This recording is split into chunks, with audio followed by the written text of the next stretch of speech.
Hey guys, thanks for joining Learn to Play. My name is Lance, and we're here at Origins 2016. I'm here with AEG and Dan Dineen, the events manager. and we are looking at Mystic Vale. So, give me a little bit of what this game is and about it. Right. Well, the theme of the game is that you are representing a druid clan, one of the 4 clans of the Mystic Vale, and there's been a curse laid down on the Mystic Vale by an evil king. Okay. And that curse is literally spoiling the Vale, and it's destroying nature and your source of druidic magic. Okay. So, when you're when you're with other players, you're actually going through the forest trying to collect resources and allies to help you stop the curse from spoiling the Vale. But while that's happening, while you're using the game mechanics, you are actually like coming across the spoils itself, like the actual cursed land. Okay, great. And this is a 2 to 4 player game. Correct. And what is the rough runtime on it once players get the fundamentals done? For 4 players, I would say rough runtime is at the high end 35 to 40 minutes once things get going. Setup and breakdown is probably about 5 minutes each. So I would say you would 100% get 4 players done in an hour, if not probably 40 to 45 minutes, including the breakdown, particularly once you get going. Okay, great. So let's go ahead and take a closer look at this, and we'll take a look at a player's turn sequence and see what all the cards do. So when you're taking your turn, the first aspect is you do your planting phase, which you're setting the deck up for your turn. And what you do is you flip over the top card, and that is your on deck. The top card of your deck is always face up. And to start your turn, you keep flipping cards, and you start taking them off the deck and putting them into your field until there are 3 red spoils showing. So you flip, that's the top card, and then the next, so that's the second red spoil. When I hit a third one that would be on my on-deck card, I will stop flipping over and putting them into play. So that would be my third spoil. Now, then I'd wait for my turn to begin. So basically, as the game continues, you'll be taking your turn, your prepping phase, while everyone else is going, so it actually keeps the game moving. Then, on my turn, I can choose to go straight to my harvest phase, which is where I would utilize the resources that are available. These are the mana symbols. So if I wanted, I could use these 3 resources. The resource on the top card does not count, it's only the spoil. And then I would be able to buy any card that is of 3. So these are the level 1 advancements, level 2 advancements, and those are level 3 advancements. Level 1 advancements cost anywhere from 2 to 4 resources, level 2 are 4 to 6, and level 3 is 7 to 10. You also have the option of buying any of these fertile soils. This is a deck you can actually go through and pick out which one, but it costs 2, and it gives you 1 resource.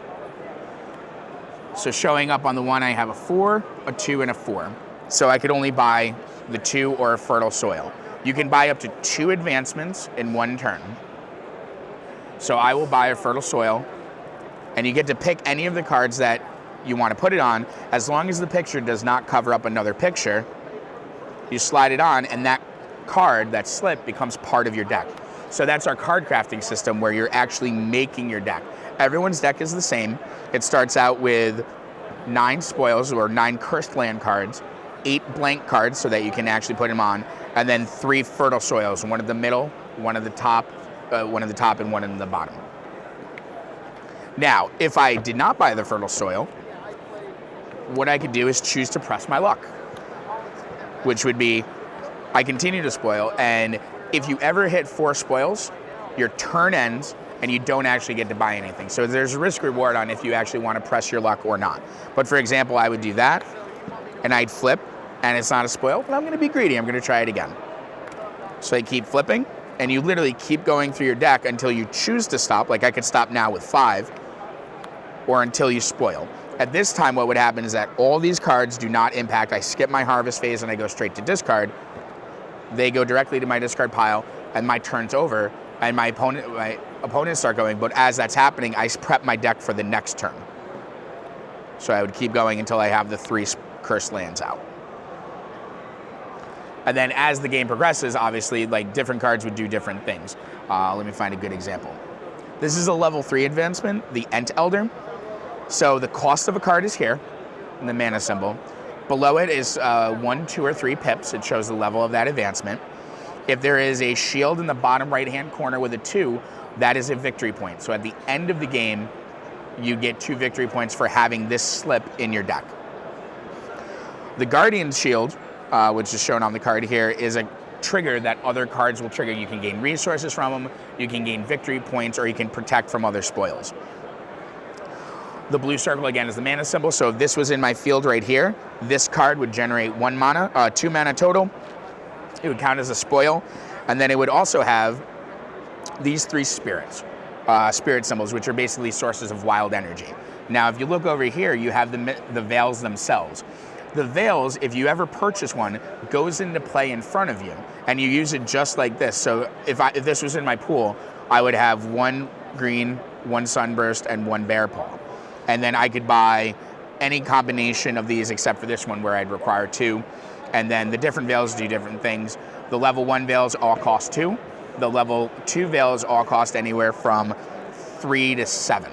And for example, this one for 6 would give me 7 victory points at the end. If I was able to buy this one, it would count for 1 victory point. But then since it stays in play, it has the ability Harvest, gain 1 leaf. So that would be able to be used in future turns to buy other cards. Now you may be wondering about if there's any way to cancel out the spoils. Some cards that you can buy will have this green growth symbol on it.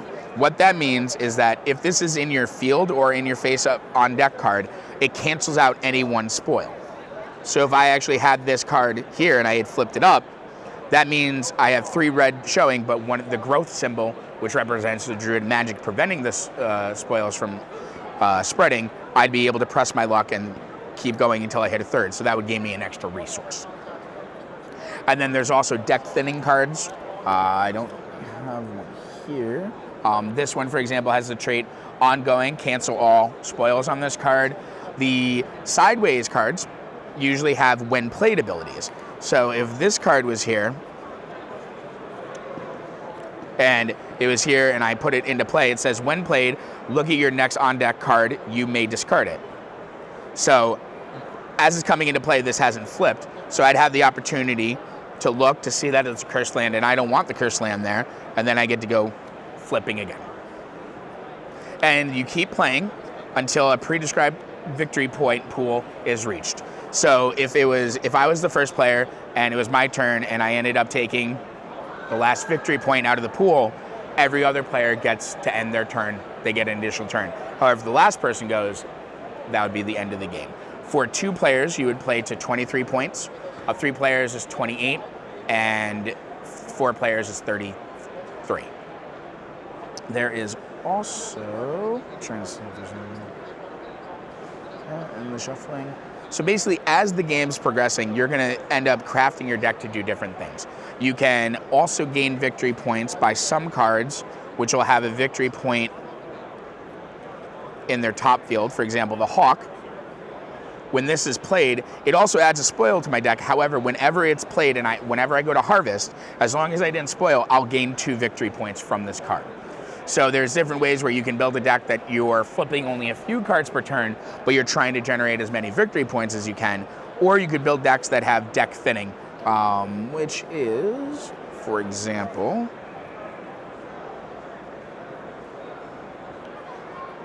when played, you may discard any other card in your field. So if this was here and I had played it, I'd be able to choose any of these cards to discard, usually getting rid of a cursed land. There are other cards that let you go through your deck, pull out a card to discard. So your deck is always going to be 20 full cards. So there's no increase or decrease there. You don't have to keep the math on that. But keeping track of the number of spoils you put in, because it starts with 9, you know you have a 45% chance initially for one of them to be spoils. But after that, if I added the Hawk, which had another one, that increases my risk to 50% of my cards would be that. And at any time I can look through my discard pile. So for example, for prepping for next turn, I know currently that I have 4 spoils in my discard pile and 4 showing. So since I haven't added any, there's only 1 left in the deck. So if I stopped here and then start going to my next turn, I would basically be able to go through the remaining part of the deck. So what happens when the deck ends? This last card is my last on-deck card. Any cards that are in my discard pile immediately get shuffled and fill in directly. So technically the deck never ends, but you always have the mechanic of the risk of actually spoiling out. and then it would go back between players, and you keep playing to the pre-described point. All right, well, thank you, Dan, for taking us through that. It was really cool to see some of the features of that game. I did have a chance to sit down and play this game yesterday, and let me tell you, it is a lot of fun. If you get a chance, definitely check it out. I'm also going to be doing a full Learn to Play video on it, so look for that in the future.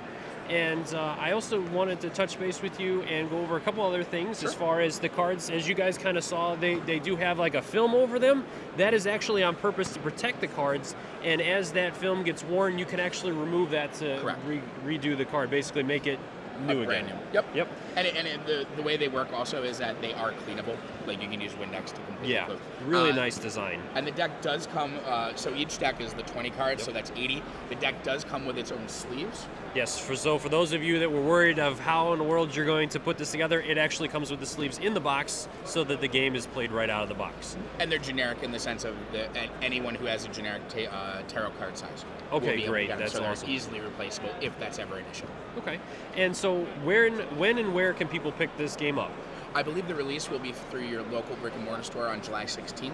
Okay. And I believe that online sales will begin at the beginning of August. So Okay. with our pro retailer program, we make sure that the local stores have the opportunity to sell their product first Absolutely. for pre-orders and stuff. Absolutely. Is there going to be expansions to this game? We are already in the design of Expansion 2. Expansion 1 is currently in production/printing. Okay. So we don't have a time frame on Sure. exactly when it'll come Absolutely. out, but Expansion 1 should be this year. Okay. Expansion 2 might be. All depends on how the production goes. Sounds great. And then, do you want to talk about the other game that this is based on? Yes. So, great little story about Mystic Vale is that the designer, John D. Clare, great guy, by the way, like honestly, like just a genuinely nice person, specifically had a more advanced game designed called Edge of Darkness. And it's at the back of the rulebook, so you can read the nice little blurb.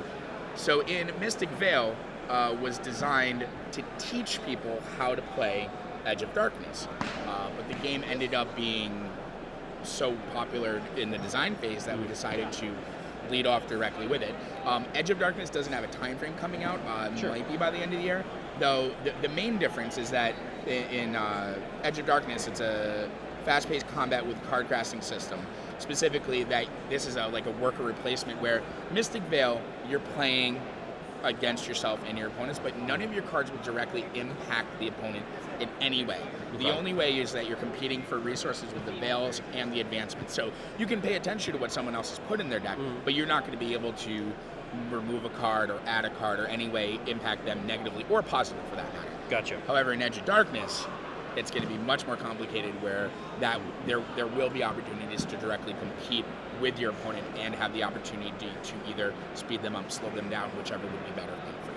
So Okay, great. this is basically like training wheels is a bad idea because this game actually on its own is great, but by knowing this game, you'll be a step ahead of anyone who's trying to learn Edge of Darkness. Fantastic. So thank you very much. Appreciate No it. problem. And we'll see you guys again later.